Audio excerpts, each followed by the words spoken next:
Okay, we're here with Matt Jobs as he has another one of his fighters turning over pro. That's the third one now, is that right, Matt? That's right, yeah. I'm looking forward to this one. Chad Parrish is his name. Yeah. Cruiserweight. Been with me for I would say about 5 years now. Decent lad, very technical boxer. Got quite a little bit of power about him. So I think his fight should be explosive. So at 6'3", it's a little bit like it's a typical heavyweight height. But obviously the heavyweights are getting taller these days. The cruiserweights doing the same. But 6'3" is still a good height. And you've obviously, speaking off camera, you've mentioned he's got a bit of a dig with both hands as well, and he can take a shot. So in terms of the sort of fights he's going to be in, you'd think would be action, exciting. He's going to be prepared to engage. Yeah, definitely. I think that's Chad's game anyway. He's a very technical boxer, though. He doesn't waste punches. He picks a shot really well. He can hit with both hands as well, so that's always an advantage. And he has got a good chin, because I've seen him being tested a few times. So, yeah, expecting good things off Chad. So obviously he's got quite a long history in boxing, but obviously different times. When he was younger, it wasn't the right time to turn pro, distractions in family life, things like that. But now everything's gone well, it's just the right time now, is that right? In Chad's personal life at the minute, I think is the right time for him. He's quite an intelligent lad, Chad, and he's been busy working on a works project for himself in gaming. Yeah. So he's designing computer games and things like that. So he's what you call like probably a thinking boxer, but he's quite an intelligent lad, and I think he's took a lot of time out to try and set that up, obviously because everybody needs to make money at the end of the day. And I think that's given the background now, with a little bit of success there, that he can actually turn his thoughts 100% to boxing again. And he's a 100% lad anyway when he's training. He's a great trainer. He loves being in the gym, you know. Yeah. And he comes from a really good, stable family background as well. So I think he'll be an acquisition to the sport. And at the age of 28, obviously, in terms of for the lighter weights, that might be quite old for turning over. But with the heavier weights, he's just coming towards his peak years now, isn't he? Yeah, I think he's just coming into his prime. I think good 5 year. Same up to 33 then, and I think the next 5 years. I don't want to move him on too fast. No.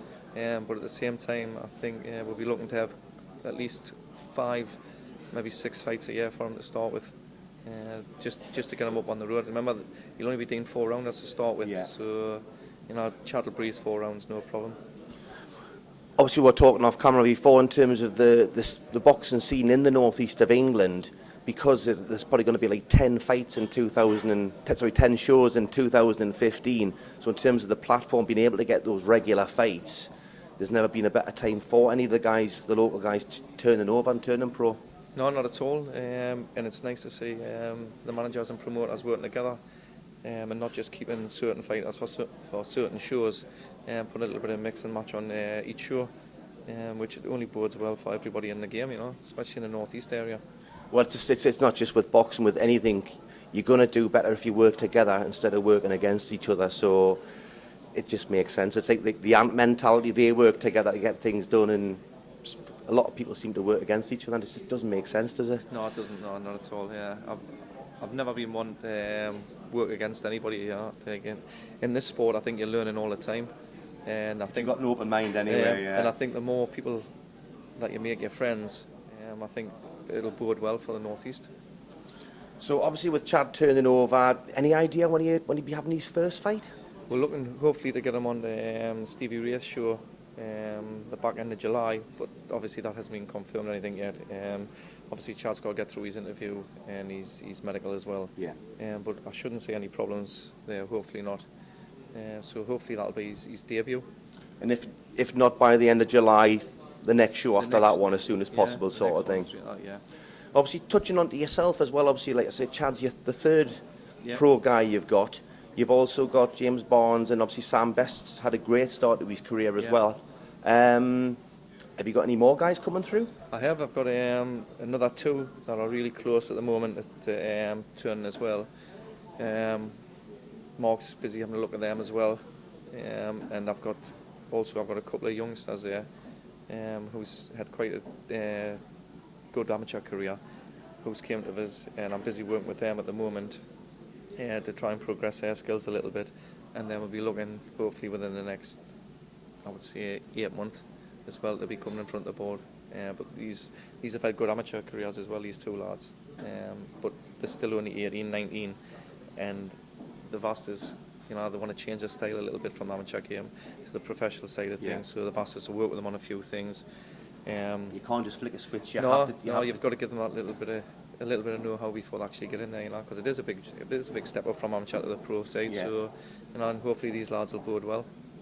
Well, I was just thinking when you were saying that there, you're going to get some of the younger lads in your gym when they're seeing the guys turning over, doing well, turning professional, winning the fight. It's going to give them that extra incentive, thinking, hang on, I can do this. But like what Chad's doing at the moment, it's a matter of giving it that belief. Think, actually, well, no. It's not just people that they're seeing on the TV or reading in the newspapers. It's people in their gym that's turning over and actually got the chance to move forward with it. Yeah, that's right. A few years ago, I think it was quite hard up here because, like I was saying before, off camera, that there wasn't as many shows getting put on. But now we're having a few promoters up here and doing a few, like you're saying, 10 shows. Yeah. People have got the opportunity now to fight at home, so they haven't got to go on the road. It establishes them.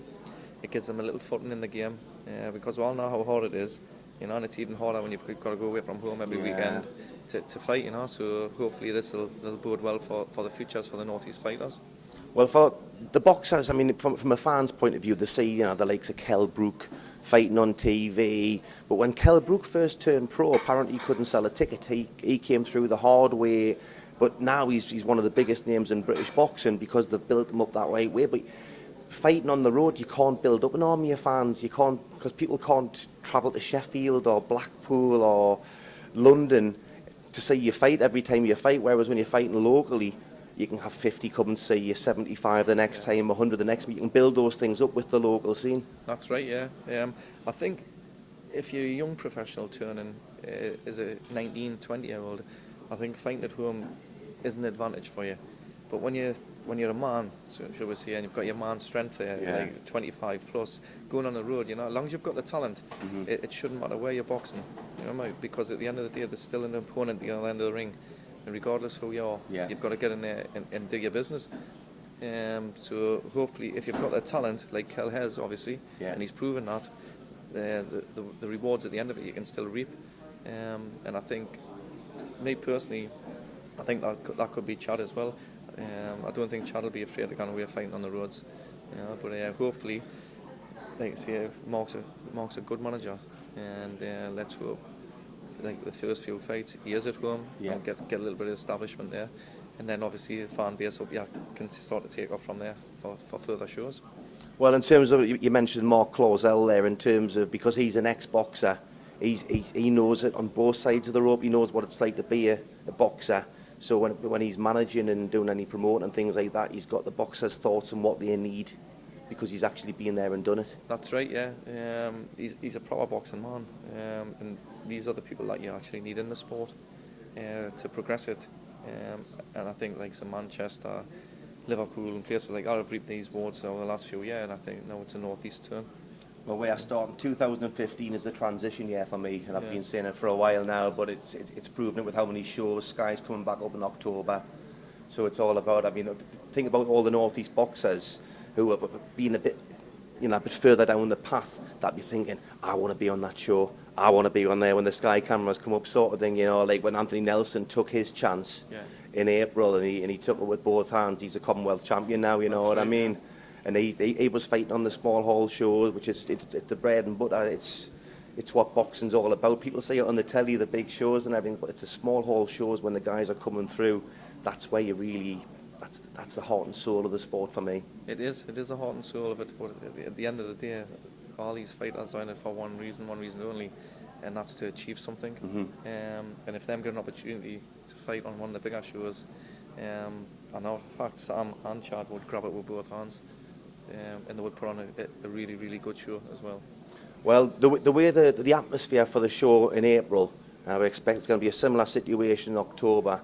I would expect the Sky cameras will continue to come up here with that sort of atmosphere, that sort of draw, especially with the way the the rest of the scene has actually grown up here in the region as well. Yeah, I agree with that. So even if the guys don't get on in October, No. there's going to be more for them further down the line. That's right, yeah. Let's go.